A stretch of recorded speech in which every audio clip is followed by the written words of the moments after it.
Dear student, today we are starting a new topic, that is mitochondria. Mitochondria. आज हम लोग mitochondria के विषय में पढ़ेंगे। पिछले लेक्चर में हम जो सेल ऑर्गेनेल्स बताए थे, सेल स्ट्रक्चर में सेल ऑर्गेनेल्स बताए थे, उसमें एक नाम आया था माइटोकॉन्ड्रिया, जिसको हम कहे थे कि माइटोकॉन्ड्रिया के विषय में हम आपको अलग से पढ़ा देंगे। तो आज हम लोग माइटोकॉन्ड्रिया के विषय में शुरू करते हैं। Mitochondria is also known as the power house of the cell. इसे हम कोशिका का पावर हाउस भी कहते हैं, जो कि हम पीछे भी आपको बता चुके थे। तो आज माइटोकॉन्ड्रिया के विषय में पढ़ते हैं। माइटोकॉन्ड्रिया जो बना है वो दो शब्दों से मिलकर बना है। Mitochondria form in two words, mitos and chondria. Mitos and chondria. Mitos का मीन्स होता है शुद्ध thread like structures, and chondria is also known as granule, मतलब कणिकाएं। कणिकाएं, तो इसे एक नाम से जाना जाता है सूत्र कणिकाएं। माइटोकॉन्ड्रिया को एक और नाम से जाना जाता है सूत्र कणिका। माइटोकॉन्ड्रिया को और कई नामों से जाना जाता है, जैसे जैसे आगे आएगा हम आपको बताते जाएंगे। लेकिन यहाँ एक नॉर्मल हम जान लेते हैं। माइटोकॉन्ड्रिया दो वर्ड से मिलकर बना है, मिटोस और कॉन्ड्रिया। मिटोस माने सूत्र और ग्रेन्यूल कणिकाएं, तो इसे हम लोग सूत्र कणिकाएं भी कहते हैं। जैसा कि कोई भी लेक्चर शुरू करने से पहले जो भी टॉपिक शुरू करते हैं उसके हिस्ट्री के विषय में जानते हैं कि इसे कौन खोजा था, किस पर्सन ने खोजा था, क्या नाम दिया था, इसके विषय में थोड़ा सा हम लोग जानते हैं। तो हिस्ट्री ऑफ माइटोकॉन्ड्रिया पहली टॉपिक हमारी क्या होगी? History of mitochondria. हिस्ट्री क्या है इसकी? तो सर्वप्रथम एक वैज्ञानिक थे कोलिकर। क्या नाम था वैज्ञानिक का? कोलिकर। कोलिकर नाम के जो वैज्ञानिक थे, इन्होंने इंसेक्ट में, जो इंसेक्ट होते हैं, कीड़े मकोड़े होते हैं, इंसेक्ट के पेशियों में कोलिकर ने माइटोकॉन्ड्रिया की खोज की थी कि माइटोकॉन्ड्रिया इंसेक्ट के पेशियों में पाया जाता है। लेकिन कोलिकर के बाद एक वैज्ञानिक आए जिसका नाम था एल्टमन। इनको श्रेय जाता है माइटोकॉन्ड्रिया के खोज का श्रेय एल्टमन को जाता है, जो पिछले वीडियो में हम आपको बताए थे कि माइटोकॉन्ड्रिया की खोज कौन किया था? एल्टमैन किए थे। एल्टमैन ने इसका नाम एक नंबर में पूछता है कि बायोप्लास्ट, माइटोकॉन्ड्रिया को बायोप्लास्ट नाम कौन दिया था? तो आंसर क्या होगा? एल्टमैन। बायोप्लास्ट नाम कौन दिया था? एल्टमैन दिए थे। कोलिकर ने खोज किया था इंसेक्ट की पेशियों में, और एल्टमैन ने इसे बायोप्लास्ट कहा था। इसके खोज का श्रेय एल्टमैन को जाता है। तीसरे वैज्ञानिक थे सी बेंडा। सी बेंडा ने क्या किया? सी बेंडा ने इसे नाम दिया माइटोकॉन्ड्रिया। सी बेंडा क्या किए थे? इसका नामकरण किए थे। इसका नाम सी बेंडा ने, पूछ सकता है एक नंबर में कि माइटोकॉन्ड्रिया का नाम माइटोकॉन्ड्रिया कौन रखा? तो सी बेंडा नामक के साइंटिस्ट थे जिन्होंने माइटोकॉन्ड्रिया नाम रखा। एक वैज्ञानिक थे सीक्विट्स नाम के एक वैज्ञानिक थे, जिन्होंने कोशिका को क्या कहा? The power house of the cell.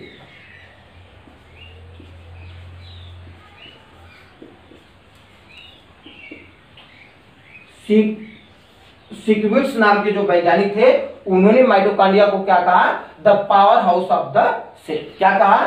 The power house of the cell. की कोशिका का ये क्या होता है? पावर हाउस होता है, जो कि हम पहले ही शुरू करते ही आपको बता दिए कि mitochondria is also known as the power house of the cell. लेकिन पावर हाउस ऑफ द, पूछ सकता है कि power house of the cell नाम कौन दिया था माइटोकॉन्ड्रिया को? सीक्वेंस दिए थे। और माइटोकॉन्ड्रिया नाम कौन दिया था? सी बेंडा दिए थे। माइटोकॉन्ड्रिया खोज कौन किया था? माइटोकॉन्ड्रिया को बायोप्लास्ट कौन कहा था? एल्टमन किए थे। और इंसेक्ट के पेशियों में कौन देखा था? कोलिकर देखे थे सर्वप्रथम। ये हम हिस्ट्री के विषय में पढ़िए कि माइटोकॉन्ड्रिया की ये हिस्ट्री होती है। माइटोकॉन्ड्रिया का फिगर आप यहाँ देख लीजिए, फिगर भी आप देख लीजिए। इसके आगे हम फिगर को भी एक्सप्लेन करेंगे, इसके स्ट्रक्चर को एक्सप्लेन करेंगे। लेकिन हिस्ट्री के विषय में आप लोग जान गए कि इसकी हिस्ट्री क्या है। हिस्ट्री के बाद आती है इसका लाइफ साइकिल। हिस्ट्री के बाद देखिए, जो सीक्विट्स ने कहा था, इसे क्या कहा था? The power house of the cell. हम यही आपको बताते चलते हैं कि सीक्विट्स ने इसे power house of the cell क्यों कहा था। क्योंकि जो श्वसन तंत्र होते हैं, जो रेस्पिरेटरी सिस्टम होता है, उसमें जो श्वसन चक्र चलते हैं, वो श्वसन चक्र दो प्रकार के होते हैं। एक होता है ईटीएस और दूसरा होता है केप चक्र। एक होता है ईटीएस और दूसरा होता है क्रेब्स साइकिल। ये दो श्वसन चक्र हैं जो कि इसी माइटोकांड्रिया के अंदर होते हैं। ये दोनों साइकिल माइटोकांड्रिया के अंदर कंप्लीट होती है और हमें क्या देती है? एनर्जी। ईटीएस से हमें एटीपी का निर्माण होता है। हम पिछले वीडियो में बताए थे कि माइटोकांड्रिया से जो एनर्जी मिलती है वो किसके रूप में मिलती है? एटीपी के रूप में मिलती है। इसीलिए एनर्जी मिलती है, इसीलिए इसे power house of the cell. ATP का फुल फॉर्म क्या होता है? Adenosine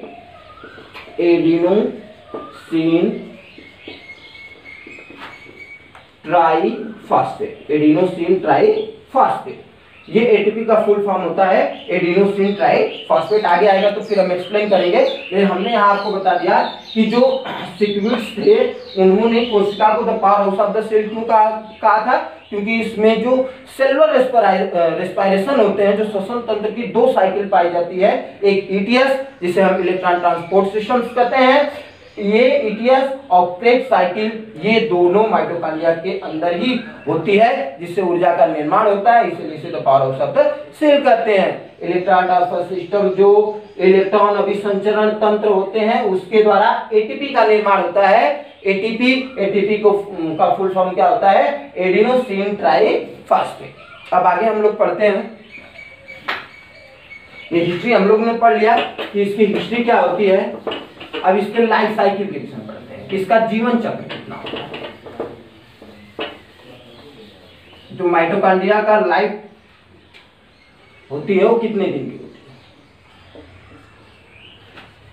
5 to 10 days. 5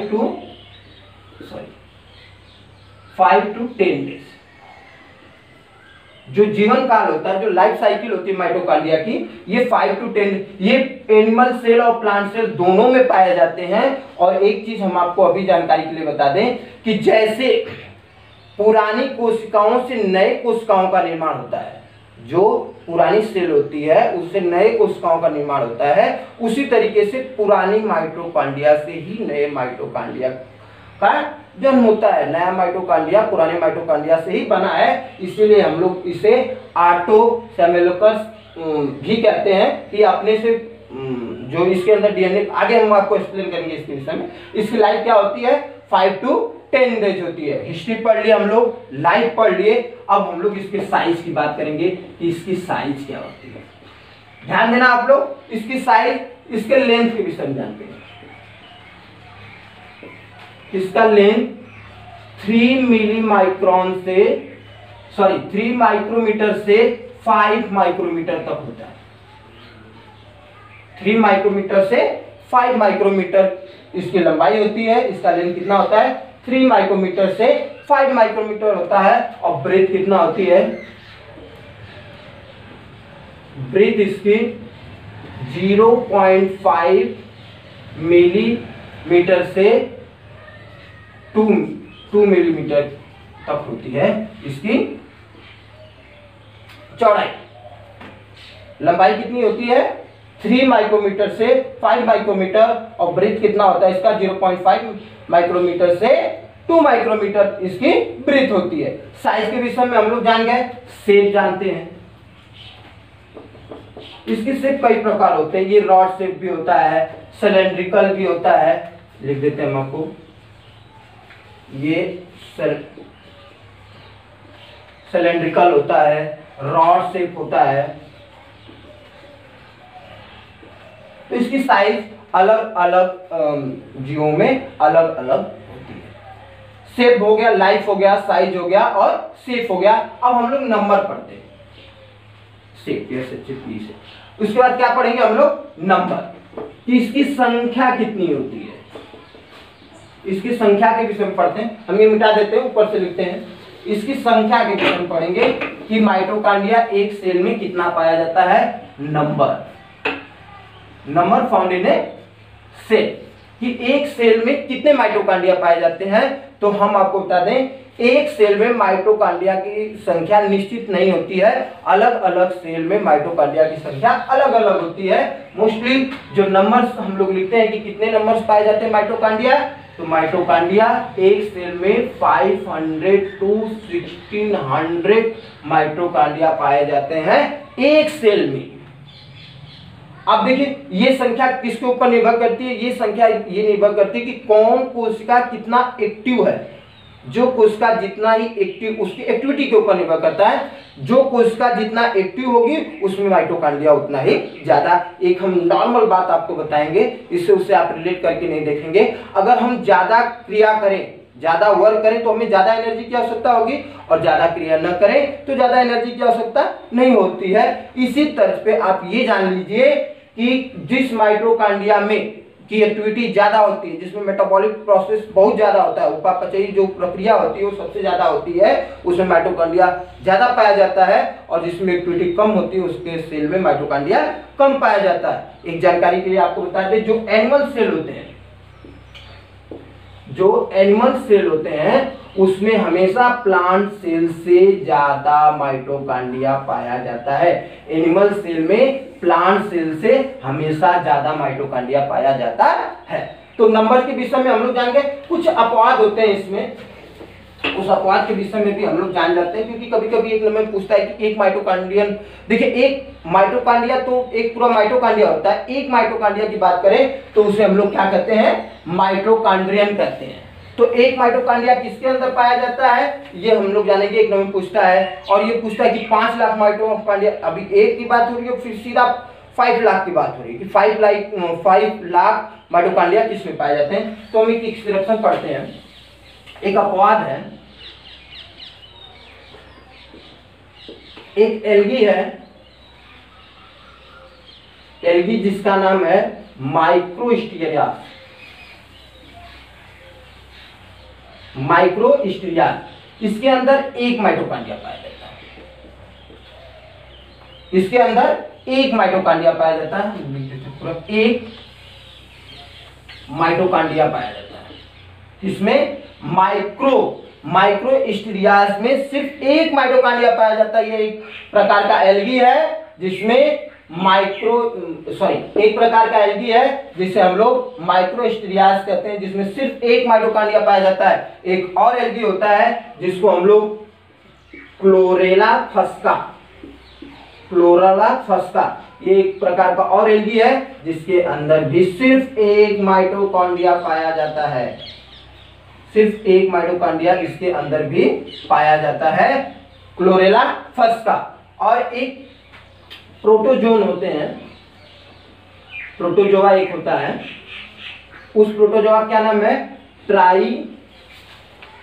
ट्राइपानोसोमा, जो कि एक प्रोटोजोन है, ट्राइपानोसोमा। इसके अंदर भी एक माइटोकॉन्ड्रिया पाया जाता है। यहाँ एक नंबर के क्वेश्चंस तैयार हो रहे हैं जो हमेशा पूछते हैं कि कौन से ऐसे एल्गी हैं जिसके अंदर एक माइटोकॉन्ड्रिया पाया जाता है, तो माइक्रोस्टीरियास और क्लोरेला फस्का। और कौन प्रोटोजोन्स है जिसके अंदर एक माइटोकॉन्ड्रिया पाया जाता है, तो ट्राइपानोसोमा एक ऐसा प्रोटोजोन है जिसके अंदर सिर्फ एक माइटोकॉन्ड्रिया पाया जाता है। एक नाम और आता है जो कि ग्रैंड अमीबा है, बृहद अमीबा जिसको कहते हैं, उसको हम लोग कोएस कहते हैं। क्या नाम बताएं हम आप लोग को, कोएस। ये एक बृहद अमीबा है जिसके अंदर 5 लाख माइटोकॉन्ड्रिया पाए जाते हैं। How many mitochondria, 5 lakh mitochondria पाए जाते हैं। इसके अंदर 5 लाख माइटोकॉन्ड्रिया पाए जाते हैं कोएस के अंदर। कोएस क्या है, एक बृहद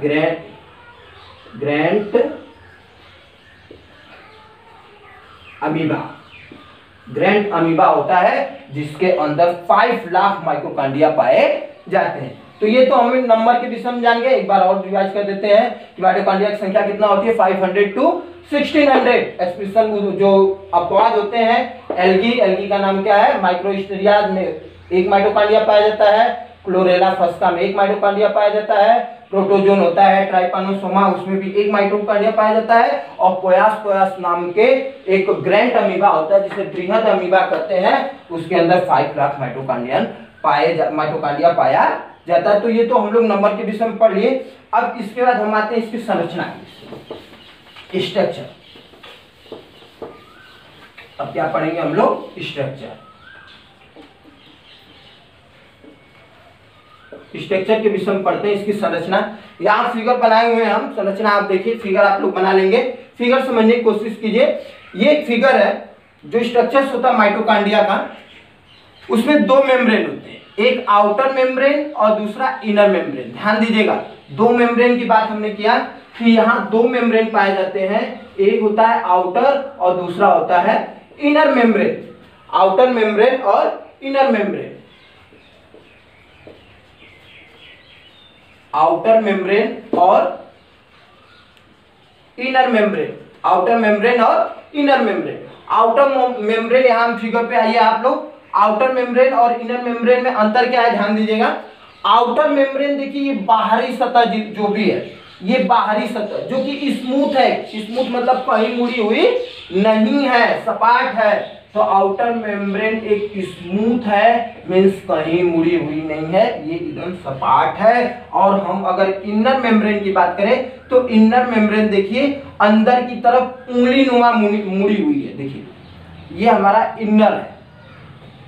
इनर मेम्ब्रेन जो है वो फोल्डेड है, क्या है? फोल्डेड है, वो अंदर की तरफ फोल्डेड है, मुड़ी हुई है, फोल्डेड है। डिफरेंस समझ में आ रहा है? आउटर मेम्ब्रेन क्या है? बाहर एकदम स्मूथ है, सपाट है, कहीं मुड़ी हुई नहीं है, लेकिन जो इनर मेम्ब्रेन है वो अंदर की तरफ मुड़ी हुई है, फोल्डेड है। इस फोल्डेड को हम लोग क्या कहते हैं? जो कि पिछले वीडियो में बताए थे, आप लोग बताइए इस फोल्डेड को हम लोग क्या कहते हैं? जो उंगली नुमा संरचना होता है उसे हम लोग क्या कहते हैं? क्रिस्टी। ध्यान दीजिएगा, क्या कहते हैं इसको? क्रिस्टी। ये वही क्रिस्टी है जो पिछले लेक्चर में हम बताए थे कि माइटोकॉन्ड्रिया में जो उंगली नुमा संरचना होती है उसे हम लोग क्रिस्टी कहते हैं। अच्छा, एक क्रिस्टी की खोज करते हैं। माइटोकॉन्ड्रिया की तो हम लोग पढ़ लिए हिस्ट्री, लेकिन क्रिस्टी नाम कौन दिया था? तो क्रिस्टी नाम पैलाडे नाम के एक साइंटिस्ट थे, पैलाडे, जिन्होंने इसका क्रिस्टी नाम दिया था। एक साइंटिस्ट थे जिन्होंने क्या नाम दिया था? इसका क्रिस्टी नाम दिया था। फोल्डेड संरचना जो ये अंदर की तरफ मुड़ी हुई फिंगर लाइक स्ट्रक्चर्स है, उसे हम लोग क्रिस्टी कहते हैं। क्रिस्टी के नाम कौन दिया था? पैलाडे नामक साइंटिस्ट ने दिया था। तो ये तो हमारा आउटर मेम्ब्रेन और इनर मेम्ब्रेन के विषय में हो गया। और हम पढ़ते हैं, ये आउटर मेम्ब्रेन और इनर मेम्ब्रेन के बीच में ये खाली स्पेस आपको दिखाई दे रहा है। हम कोशिश कर रहे हैं आपको दिखाने की, और आपको दिख भी रहा होगा कि आउटर मेम्ब्रेन और इनर मेम्ब्रेन के बीच में जो ये स्पेस है, इसे हम लोग इंटरमेम्ब्रेनल स्पेस कहते हैं। इंटर मेम्ब्रेन और स्पेस कहते हैं कि उन दोनों के बीच में जो खाली स्थान है उसे हम लोग क्या कहते हैं। फिर आप एक चीज और देखेंगे, इस क्रिस्टी के ऊपर जो क्रिस्टी हम आप लोग को दिखा रहे हैं यहाँ पे, फिंगर लाइक स्ट्रक्चर्स जो ऐसे है, इसके ऊपर ऐसे 2 संरचना दिखाई दे रही है आपको, ऐसी संरचना दिखाई दे रही है, इसे हम लोग ऑक्सीसोम कहते हैं।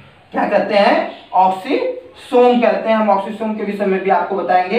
ये लिक्विड जो स्ट्रक्चर है वो मैट्रिक्स है, इसके अंदर ग्रेन्यूल्स पाए जाते हैं, इसके अंदर राइबोसोम भी पाए जाते हैं। 70 राइबोसोम के विषय में बताए थे पिछले लेक्चर में कि राइबोसोम 2 प्रकार के होते हैं, 70S 80S, लेकिन इसमें 70S राइबोसोम पाए जाते हैं। इसके अंदर सर्कुलर डीएनए पाया जाता है।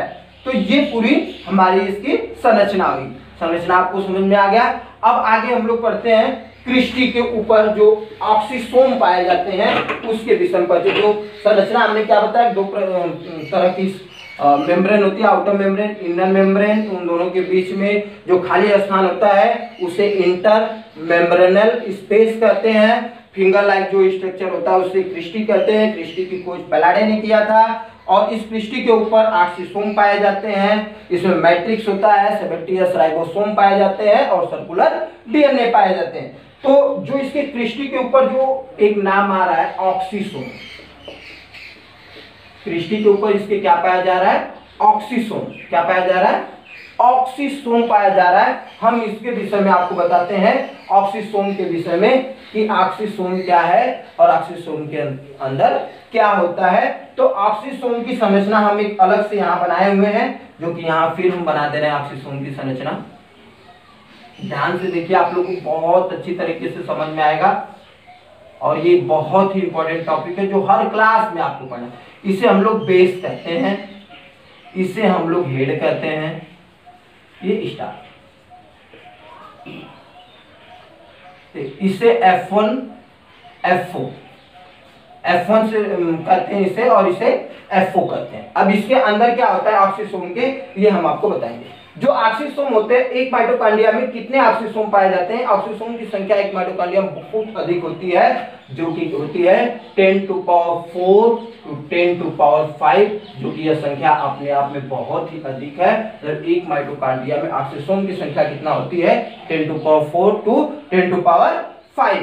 ये हम ऑक्सीसोम की संख्या के विषय में जान गए। इसके कुछ अन्य नाम होते हैं, अदर नेम इसका जान जाते हैं हम लोग कि इसको अदर किस नेम से जाना जाता है। जब पढ़ रहे हैं तो हम लोग एक्सप्लेन करते चले। इसका एक अदर नाम है जिसे हम लोग मोरन कहते हैं,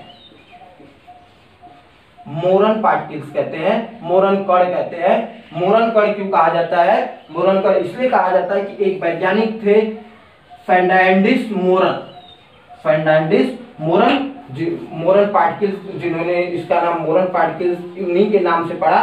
फर्नांडिस मोरन ने ऑक्सीसोम की खोज की थी, इसलिए इसका एक नाम मोरन पार्टिकल्स भी कहते हैं, मोरन कण कहते हैं। तो ये समझ में आया, ऑक्सीसोम का एक नाम क्या है? मोरन पार्टिकल्स है। एक नाम और होता है जो इसके शीर्ष पे F1 लिखा गया है और F4, दो कारक होते हैं, तो F1 और F4 भी इसको कहते हैं। ऑक्सीसोम को एक नाम और क्या है? F1 और F4 भी कहते हैं। यह F4 एक बहुत ही महत्वपूर्ण कारक है। F4 के अंदर OSCP नामक एक प्रक्रिया एंजाइम्स होते हैं, जिसके कारण ये इनर मेम्ब्रेन से जुड़े होते हैं। OSCR एक एंजाइम होते हैं जिसके कारण ये F4 इस इनर मेम्ब्रेन से जुड़े होते हैं। अब आ जाते हैं हम लोग ऑक्सीसोम के ऊपर। ये ऑक्सीसोम का जो हेड होता है, जो F1 होता है, इसमें हमने आपको बताए थे कि रेस्पिरेटरी साइकिल, जो श्वसन साइकिल होती है, दो साइकिल बताए थे। एक बताए थे ETS के द्वारा इसमें ATP का निर्माण होता है। ETS साइकिल कहाँ होती है? एक नंबर में क्वेश्चन पूछता है कि ETS साइकिल कहाँ पाई जाती है? जो ऑक्सीसोम का F1 हेड होता है, जो शीर्ष होता है, उसके अंदर ETS साइकिल कंप्लीट होती है। और इस ETS साइकिल कंप्लीट होने से ATP का निर्माण होता है। ATP का फुल फॉर्म आपको बता दिए हैं, एडिनोसाइन ट्राइफॉस्फेट। इस ATP का निर्माण होता है। ये एक बार हम पुनः रिवाइज कर रहे हैं कि ऑक्सीसोम के हेड में ETP, इलेक्ट्रॉन अभिसंचरण सिस्टम, जिसे हम लोग क्या कहे थे? इलेक्ट्रॉन ट्रांसफर सिस्टम, इसके द्वारा ATP का निर्माण होता है। ATP का निर्माण होता है और इसी के लिए यह प्रक्रिया बहुत ही महत्वपूर्ण होती है। अब ATP के निर्माण में एक एंजाइम, ATP के निर्माण में एक एंजाइम बहुत महत्वपूर्ण भूमिका निभाता है, जिसे हम लोग ATPase कहते हैं। ATPase कहते हैं, जो कि ATP के निर्माण में ये एक एंजाइम है। ATP एक क्या है? एंजाइम है, यहां हम लिख देते हैं, ये एंजाइम है। ATPase एक एंजाइम है जो कि ATP के निर्माण में महत्वपूर्ण भूमिका निभाता है। तो हम लोग अभी क्या जाने? ऑक्सीसोम के विषय में जाने कि जो फिंगर लाइक क्रिस्टी है उसके ऊपर ऑक्सीसोम पाया जाता है। ऑक्सीसोम की संख्या एक सेल में कितनी होती है? 10 to power 4 to 10 to power 5 होती है। इसका एक अदर नाम है मोरन पार्टिकल्स। मोरन पार्टिकल्स क्यों पढ़ा था? एक वैज्ञानिक थे फर्नांडिस मोरन, जिन्होंने इसकी खोज की थी, जिसके कारण इसका नाम मोरन पड़ गया। एक नाम इसका F1 और F4 है। यहाँ एक स्ट्रक्चर्स को हम बाहर निकाल के जब अध्ययन किए हैं तो ये देखें कि ये 3 भागों में बटा हुआ है, हेड, स्टाल और बेस। बेस से ये जुड़ा रहता है उससे। इसके हेड में ETS श्वसन अभिक्रियाएं जो होती है, उसके कारण ATP का निर्माण होता है और ATP के निर्माण में जो एटीपी एंजाइम, कौन सा एंजाइम कार्यरत होता है? एटीपी एस एंजाइम कार्यरत होता है, जिसके द्वारा एटीपी का निर्माण होता है। ये भी हम लोग पढ़ लिए। किसके विषय में पढ़े? ऑक्सीसोम के विषय में पढ़ लिए। अब हम लोग पढ़ेंगे ये जो लिक्विड लाइट संरचना दिखाई दे रही है, बिंदु बिंदु जो आपको दिखाई दे रहा है, ये पानी जो दिखाई दे रहा है, अब उसके विषय में पढ़ते हैं। ये हम मिटा दे रहे हैं। उसे हम लोग क्या कहते हैं? क्या नाम दिया गया है उसको? मैट्रिक्स। क्या कहते हैं हम लोग? मैट्रिक्स। तो अब हम लोग मैट्रिक्स के विषय में पढ़ते हैं। मैट्रिक्स, ये मैट्रिक्स क्या होता है? ध्यान दीजिए, जो ये पॉइंट सब दिख रही है ना, इसके अंदर जो बिखरी हुई है, उसे हम लोग मैट्रिक्स कहते हैं। ग्रेन्युलिन मैट्रिक्स, कणिकाएं मैट्रिक्स के अंदर पाई जाती है। अब ये क्यों इंपॉर्टेंट है? मैट्रिक्स में एक साइकिल और बताए थे आप लोगों को, 2 साइकिल बताए थे, एक ईटीएस और एक क्रेब्स साइकिल। तो मैट्रिक्स के अंदर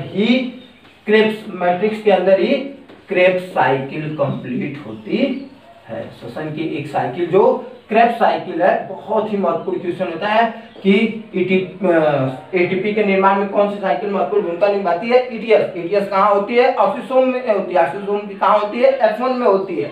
और क्रेब्स साइकिल कहाँ होती है? मैट्रिक्स में। क्रेब्स साइकिल कहाँ पाई जाती है?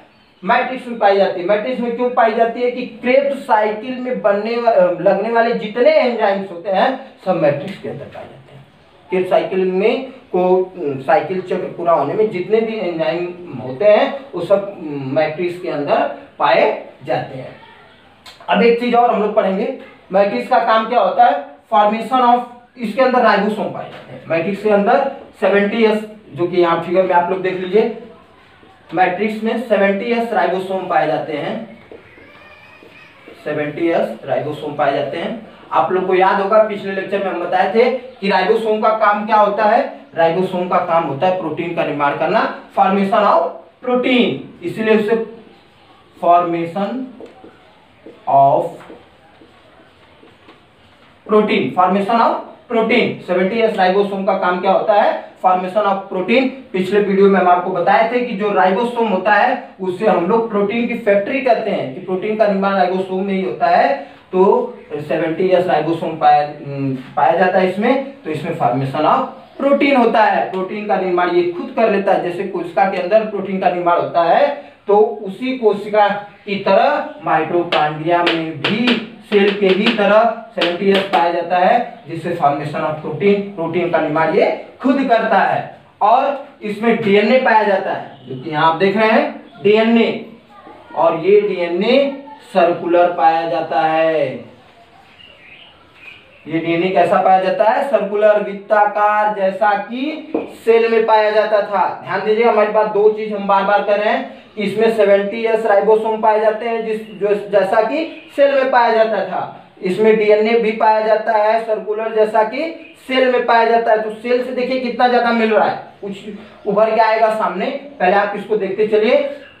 इसका डीएनए सर्कुलर होता है, और इसके अंदर एक क्षमता होती है इस डीएनए के अंदर, जिसको हम लोग रिप्लिकेशन कहते हैं। ये रिप्लिकेशन क्या होता है? रिप्लिकेशन मीन्स होता है कि ये डीएनए की एक क्वालिटी होती है रिप्लिकेशन, जो कि अपनी कार्बन कॉपी बना देती है। माइटोकॉन्ड्रिया अपनी कार्बन कॉपी खुद बना लेती है। जैसा कि हमने पहले कहा कि एक कोशिका से ही दूसरे कोशिका का निर्माण होता है, वही कारण यहाँ भी है कि एक माइटोकॉन्ड्रिया से दूसरे माइटोकॉन्ड्रिया का निर्माण होता है। किसके द्वारा? इस डीएनए के रिप्लिकेशन के द्वारा। इसीलिए डीएनए को इसीलिए माइटोकॉन्ड्रिया का एक और नाम होता है सेमी ऑटोनोमस ऑर्गेनेल्स। क्या कहा जाता है? सेमी ऑटोनोमस ऑर्गेनेल्स, मतलब जो स्वतः क्या होता है? ये अपनी स्वतः अर्ध स्वायत्त कोशिका जो होती है, मीन्स रिप्लिकेशन के माध्यम से ये सेमी ऑटोनोमस ऑर्गेनेल्स होते हैं, मतलब पुनः स्वयं अपनी संरचना कर लेते हैं। मतलब एक बार बार हम आपको बताने की कोशिश क्या कर रहे हैं कि पुराने माइटोकॉन्ड्रिया से ही नए माइटोकॉन्ड्रिया का जन्म होता है। तो ये हम लोग मैट्रिक्स के विषय में जान गए। इसी रिप्लिकेशन और सेमी ऑटोनोमस ऑर्गेनेल्स की जो बात कर रहे हैं, स्वतः जो उसकी स्वतः बनने की क्षमता है, उसी के आधार पर यह कहा जाता है कि यह कोशिका के भीतर, तो इसे सेल विद इन सेल कहा जाता है। एक नाम उभर के आता है इसका, सेल विद इन सेल।